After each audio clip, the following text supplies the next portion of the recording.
When Jenna Bush Hager was growing up, books were all around her. She is the daughter of former President George W. Bush and the granddaughter of former President George H.W. Bush.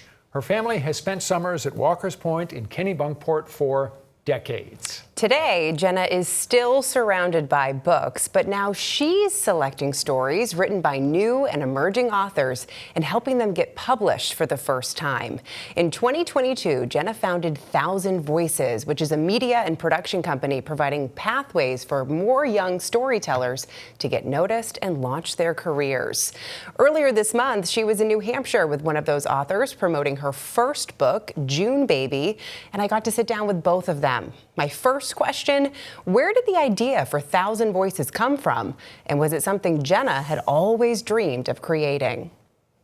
I definitely have always wanted to promote great books and newer authors because I know how hard it is for authors that are just starting out to get attention. And Read with Jenna was like this perfect kind of starting place, and it continues in its own way, which is like a book club. And so Thousand Voices is just continuing that mission, which is that I get to publish books like June Baby, a debut by Shannon that I loved so much. When I read it, I was like, she's like the new Lily King, and I want to like spread this book to as many people as possible. What is it like to hear her I mean, that's why I like shake my head. Like it's really, really lovely and very, very special, and sometimes hard to like drop down into levels of awareness, if that makes sense. Mm-hmm. You guys are both authors, so I think it's fair to say you both like reading, you both like writing.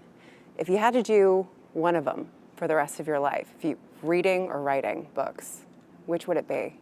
Well, that's impossible because in order to be a writer like Shannon, you have to be a reader. I mean, anybody, and I would say this to like parents whose kids are at home for the summer, if your kids are showing interest in writing, you know, get them writing classes and do whatever you can to create, make sure their creativity spurs. But to be an excellent writer is to be a voracious reader.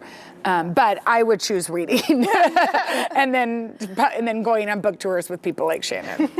Yeah, I feel like it's almost, I think of it like music. It's like an obsession that is cyclical. Like you need input for output, and you love, like reading other people is just so energizing, and like, yeah, like that's why I want to write, because I read a sentence that blows my mind and I want to do something like that. So it really is so in sync with each other, I think. And let's talk about the book, June Baby, your first book. Is this something that you had thought about writing?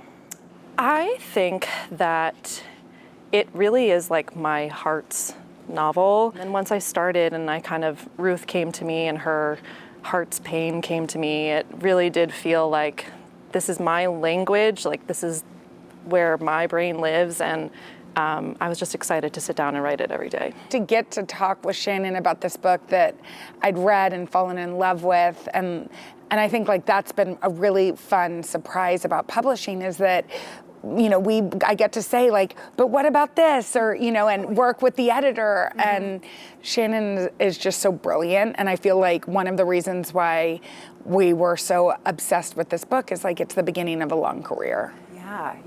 No pressure. Oh, that's so nice to hear. When you're going through and you're reading all the different books, what sticks out to you? Like, what kind of catches your eye when you're reading? Well, I love books that start conversations. You know, that maybe on the outside, like this is just a beautiful summer read, but it is much more than that if you want that. And that's what I love. I love that book clubs will come together and discuss this, that people can read it, you know, on the beach by themselves and find whatever it is they want from it. I love that because the world is so technology driven these days, and I feel like, you know, as you're saying, the books, you like ones that start conversations, but I also feel like Thousand Voices is starting conversations with other people about how important reading is. I mean, we're trying to. And getting kids to Yeah. read, and people of all ages, and it's a lifelong thing. I'll just say, because I know probably parents watch this, that my kid, and I'm a reading-aholic. My child, one of them slipped several years ago because I was like, okay, I'm just gonna let her have the summer off. I'm just gonna let her be free, and I'm not gonna push reading, and I'll read to her every once in a while. And the summer slip is a real thing. And so encouraging our kids to read means that they're ready for the next grade, and also, like, there's so many fun ways to do it. You can go outside with your kid and read, at the same time. You can take them to a coffee shop, let them get lemonade, whatever it is. Like, it really is important. And we know that reading fiction builds empathy, which we need more of. So I would just recommend to all your parents, like, I know you're exhausted. I know there's a lot on your plate, but try to encourage them. And I know that your grandmother was a huge part of why you love reading. Both of my grandmothers, yeah. If they were here to see what you're doing by helping all of these young authors find their way in this world, what do you think they would say to you? Well, I think they would say, send me the books, which is what everybody says to me. Like, I can't wait to read it. We used to send books back and forth. I remember sending her Tracy Kidder's. I read that, and then it was like a gateway to everything. But he wrote a book called Among School Children that she sent me, and I read it and then sent it back to her with my notes. And I just think books are for sharing. So I think I'm sure they would be thrilled. But more than that, I think they'd be like, I want to read I can't wait to get my paws on June Baby and read it.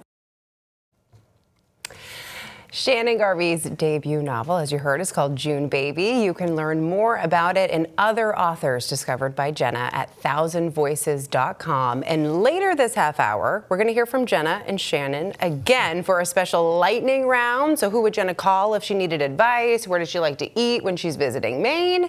Get all those questions and more answered at the end of our show.